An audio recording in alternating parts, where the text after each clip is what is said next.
Itulah kata yang terlintas ketika pertama kali bertemu dengan peneliti pangan ini. Manusia paling jahat maksud Bapak apa? Ya saya nyebarkan virus di mana-mana supaya orang itu punya sikap tentang kedaulatan pangan. Kita harus berdaulat. Menurut Anda pangan kita saat ini bagaimana? Tidak berdaulat dong. Kalau orang Jawa ngatakan tuh paring-paring kulot yang semboten saged ningal. Vietnam kirim beras ya ke Indonesia kan gitu kan. Ngemis kan. Itu satu baris satu macam itu. Ini akan saya tinggalkan untuk bangsa. Surono Danu adalah orang yang melahirkan bibit unggul padi yang dikenal dengan nama Sertani. Apa keunggulan dari Sertani? Keunggulannya dari jumlah bulir permalai. Setiap tangkai padi Sertani mampu menghasilkan hingga 400 bulir.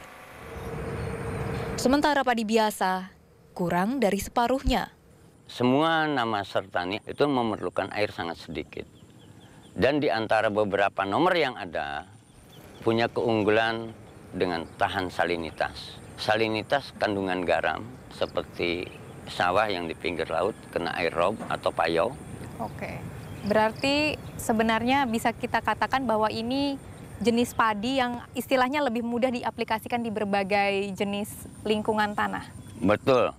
1 hektar tanaman padi Sertani mampu menghasilkan gabah hingga 14 ton setiap panen. Alias hampir 3 kali lipat dibandingkan rata-rata hasil panen di tanah air yang disebutkan Menteri Pertanian Suswono. Produktivitas kita naik terus, walaupun memang kecil ya, tetapi sekarang sudah mendekati ke 5,2 ton ya per hektar. Kalimantan Selatan. Bapak kayaknya cuma belum sampai ke Papua aja kayaknya. Oh ada Papua malahan ada. Bibit unggul temuan Surono seolah menjawab kebutuhan beras penduduk Indonesia yang jumlahnya semakin membengkak. Sementara lahan pertanian semakin sempit, terhimpit pembangunan. Akar masalahnya itu apa, Mbak? Yaitu masalah kepemilikan lahan petani yang sempit. Kenapa akar masalahnya? Akar masalahnya lahan sempit, hanya 0,3 hektar per kakak. Bisa bayangkan, nggak mungkin petani itu akan sejahtera. Tidak mungkin dia akan makmur, kaya, apalagi. Ya tidak mungkin. Ini masih di bawah Thailand. Thailand itu 3 hektar per kakak. Suswono lalu menjelaskan langkah pemerintah menangani masalah pangan. Ya tentu kami mengandalkan di Litbang ya. Kunci utama adalah varietas unggul. Sekarang sudah mencapai 370-an ya. Ada varietas ya, baik inbrida maupun hibrida. Nah Pak, sebenarnya di saat kita berusaha untuk membuat varietas-varietas baru ini segala macam dari Litbang itu membuatnya, apakah itu begitu sulit? Apakah membutuhkan dana yang mahal? Kalau mau bicara kita ingin membangun pertanian ke depan, kuncinya ada di Litbang, maka ya harus di-backup dengan dana yang besar. Nah ini kan. Surono tak pernah memikirkan besarnya dana ketika meneliti. Di rumahnya, ia menghasilkan bibit unggul hanya berbekal sebuah alat, pingset. Penelitian itu pun tidak menyerap dana besar, hanya sekedar untuk saya pada saat dia merokok, ngopi gitu. Saya berkeliling Sumatera bagian selatan, Lampung, Sumatera Selatan dan Bengkulu untuk mendapatkan benih-benih unggul lokal. 181 varietas unggul lokal dari umur 4,5 bulan sampai 9 bulan. Berapa lama itu Bapak kumpulkan? 1 tahun. Nah itu baru saya seleksi untuk mendapatkan bisa dijadikan pejantan dan bisa dijadikan betina. Dan kemudian akhirnya berapa lama yang Bapak butuhkan waktunya untuk akhirnya menghasilkan apa yang Bapak sebut 8 tahun. Surono pun tak membutuhkan lahan luas untuk uji coba maupun penelitian. Mati nih. Hanya pot-pot kecil dan sebuah gubuk untuk menyimpan hasil padi. Dan apakah yang Bapak pernah uji coba atau kembangkan itu hanya untuk varietas padi atau ada tanaman? Ada juga singkong, jagung, kedelai, kacang panjang, kacang tanah, semangka asli Indonesia ya, semua gen Indonesia loh ya. Wes, ayo. Nah, sekarang bersihkan. Tak terhitung jumlah petani yang menikmati panen berlimpah karena memanfaatkan bibit unggul ciptaan Surono. Meski pada awalnya, mantan pegawai Departemen Pertanian ini sempat dicibir. Waktu Bapak pertama kali diajari oleh Pak Surono tentang teknik-teknik pertanian semacam itu, sempat nggak Bapak meragukan? Bukan ragu, tapi pernah ngengkel, Mbak. Ngengkel? Ngengkel apa ya, Mbak? Pokoknya nggak percaya, sempat adu argumen. Selama ini yang kita pilih justru tanah kita di sini intinya kan karena terlalu banyak memakai pupuk-pupuk kimia sehingga tanah relatif tandus. Di tahun pertama saya belum percaya dengan pola yang dilakukan Pak Surono. Tapi Pak Surono nggak menyerah. Dia datangin tanah saya, kemudian dia ngomongin ini urung balik tanahnya katanya. Belum kembali ke asal karena kamu perkosa terus itu katanya kan. Dengan proses-proses kimiawi tadi. Akhirnya ya saya ikutin lagi. Setiap tahun saya kasih 100 sak kotoran kambing yang sudah difermentasi kemudian saya sebar. Buktinya apa? Dari hasil singkong Dari yang hasil Bapak singkong yang saya tanam. Juga lebih banyak buahnya.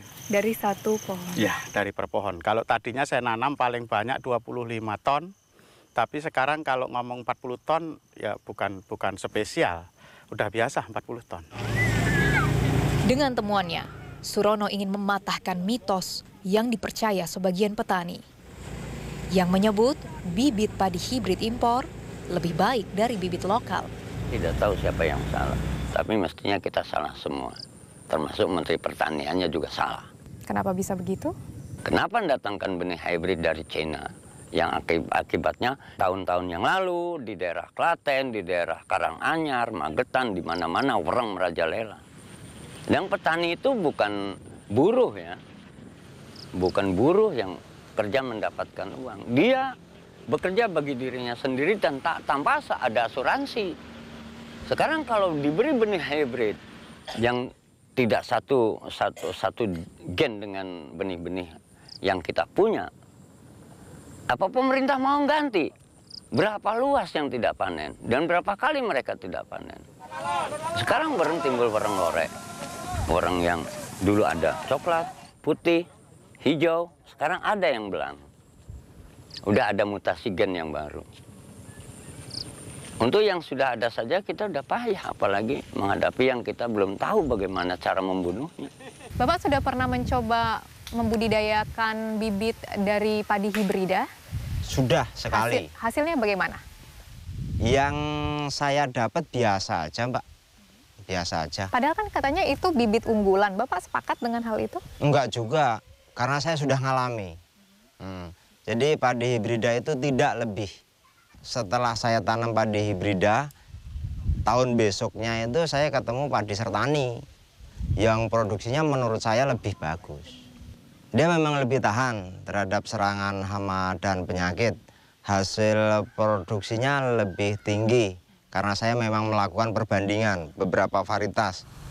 Nah, pelompok tani itu sangat kebingungan, Pak, masalah obat-obat ini sebetulnya.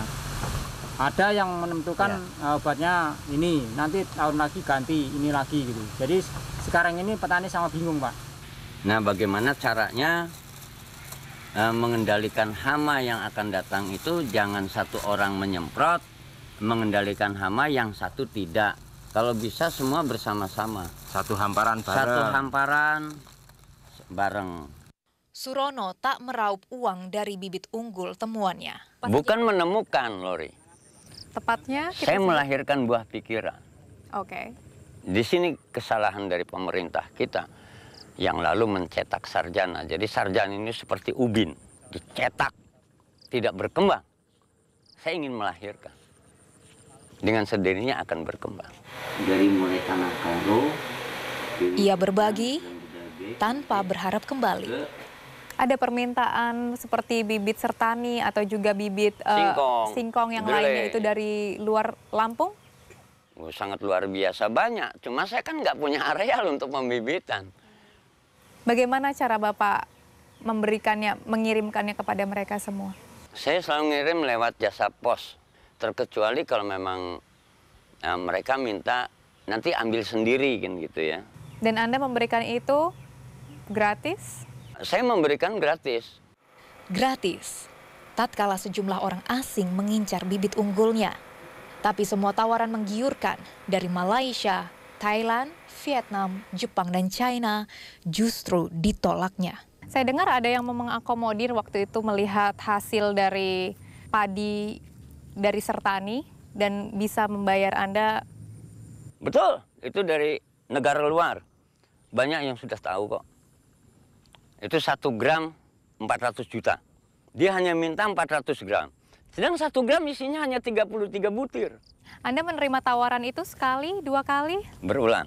Anda menolaknya karena Kalau pulang ke Indonesia kan menjajah Indonesia lagi. Nah ini saya berikan untuk bangsa Indonesia. Jadi kalau Indonesia sampai sekarang jadi negara peminta-minta. Surono mengaku tak takut miskin. Dengan kehidupannya sekarang ini, ia justru merasa kaya. siapa yang memodali setiap usaha Anda? Tidak ada. Itu nggak gampang loh Pak untuk meneliti mulai dari tahun 82 sampai sekarang. Saya terlalu yakin Allah ini ada. Saya diberi sel otak dan nurani sejak di dalam rahim ibu. Dan saya lahir tidak diberiin duit sama malaikat. Itu modal saya. Dan mereka juga modal saya ini. Modal. Dan saya merasa orang paling kaya di Indonesia. Sampai 27 juta metrik ton per tahun. Di usia senjanya, Surono masih tetap sibuk. Ia tak mau berhenti. Jadi ini sudah banyak yang saya hapus ya. Perharinya terima berapa SMS laporan Pak? Ini 24 jam non-stop. Dan situasi seperti begini pun saya tidak boleh matikan. Saya tidak boleh mengecewakan mereka. Sebegitunya ya Pak ya? Saya tidak boleh mematikan HP 24 jam. Orang jauh-jauh dari Papua, dari Aceh, dari Sambas, Pontianak, ya, dari Nunuk, dari mana? Ingin berhubungan. Seperti tadi dari Jepara. Begitu. Saya tidak ingin mengecewakan mereka. Ya, anak 12 tahun. Modal Surono tak hanya karena keyakinannya. Merekalah sumber kekuatannya. Oh, istri saya sangat luar biasa. Dia tidak pernah menanyakan uang. Neliti bahan pangan, tapi sering nggak punya beras. Apa gabah yang di rumah harus saya berikan? Jadikan beras, saya berikan ke istri saya untuk makan. Tidak.